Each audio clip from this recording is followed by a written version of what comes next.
Today I'm going to show you how to make the fastest ever flying geese. So here we are, we have these flying geese, and I made these up. I made up 6 of these in the span of about 10 minutes. They go really fast. I am not kidding. And I'm also going to give you a tip for those directional fabrics, and so just like that. So stay tuned to the end of this video where I will show you how to deal with the directional fabrics too. The way that I'm going to do this is charm friendly, and it's also jelly roll friendly. So I'm going to go ahead, and I have a jelly roll with strip. I actually cut it off of yardage, but it is 2.5 inches wide. I am going to go ahead and just cut a nice edge to this, like that. And then what I want is I want 4.5 inches. And it's just as easy for me to make 2 of these as it is for me to make 1. So I'm going to go ahead and cut a couple of them right off the bat here. So I have 2 of these 4.5 inch long pieces by 2.5 inches wide. And then I have my charm square. So I am going to cut this into 2.5 inch squares. So you could just do the jelly roll and you could cut 2.5 inch squares out of that, or you could take a charm square, because maybe you got one of those Kona charms where it's got all of the nice different solid colors. And this is going to be for the background or the sky. So I think that kind of thing works really, really nicely. All right, and there we go. See, so fast already, right? Okay, so I have my 2 squares. I have this piece. I am going to take this piece, and I'm going to fold this piece in on itself. I'm going to line this up with the edge right here. Now, watch what I did. This is the right side, this is the wrong side. So you want to fold it with that right side out. That is very important. Otherwise, you are going to be seam ripping. Okay?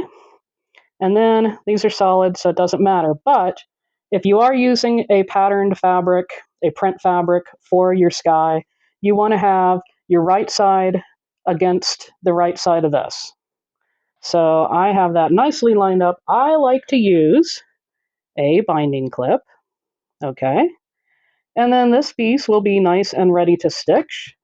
So while I'm at it, I am going to go ahead and get the other one of these set up.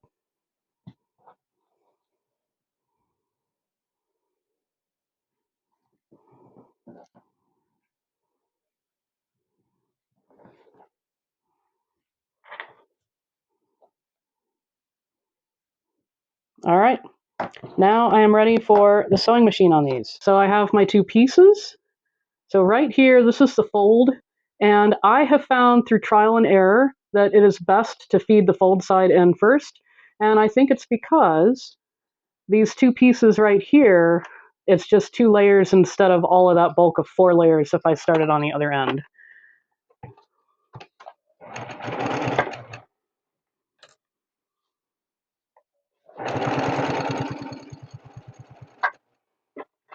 So this is really simple. I can just chain piece these right through the machine.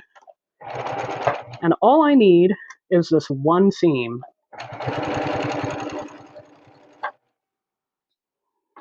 Okay.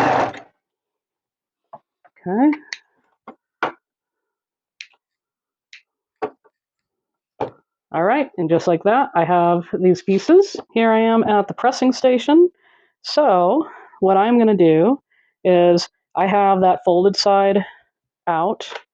So I'm just going to go ahead and just do a little bit of a press that way, and then I'm just going to press it over like that.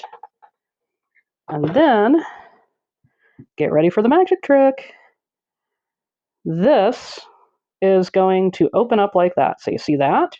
And then it's going to open up just like that. And then I am going to give that a press. Just like that.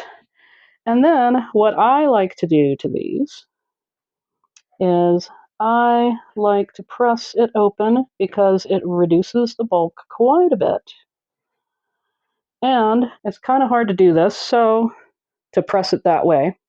So I'm going to just give that a little bit of a snip, and then that releases that so it can be all the way open.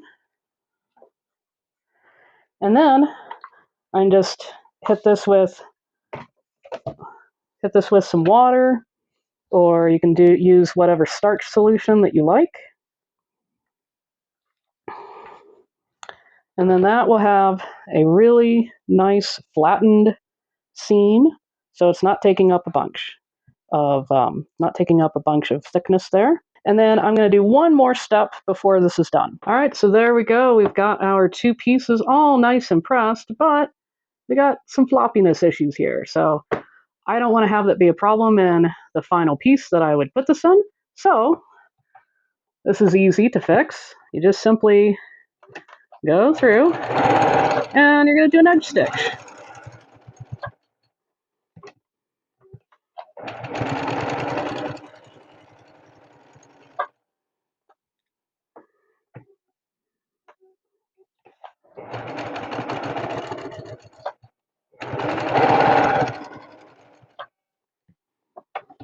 Now, if you don't want to have the edge stitching that noticeable, like I have with this white thread, then use a matching thread.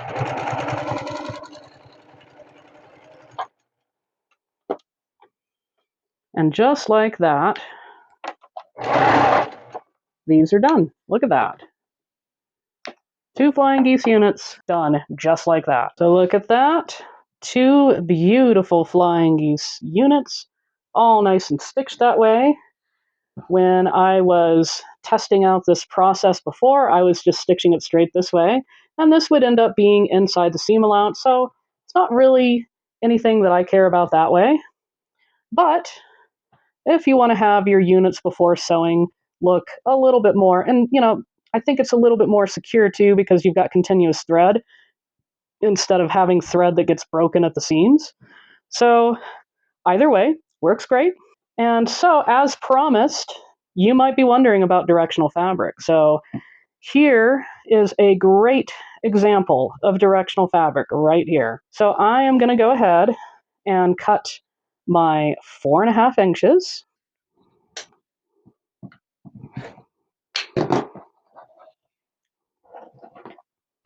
All right.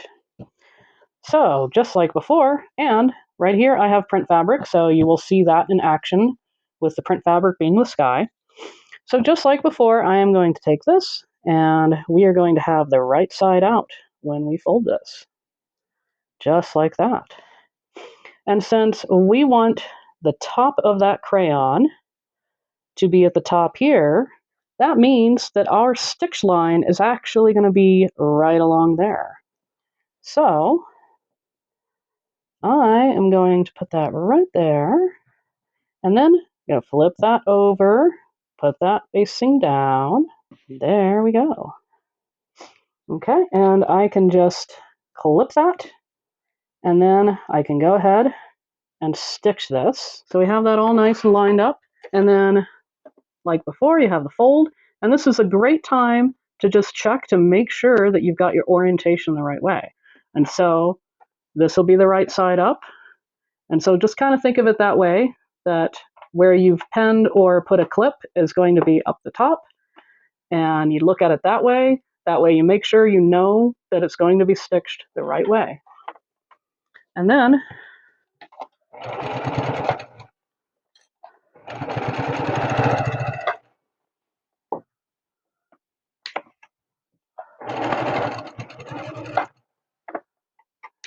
okay, and then here we go, just like that.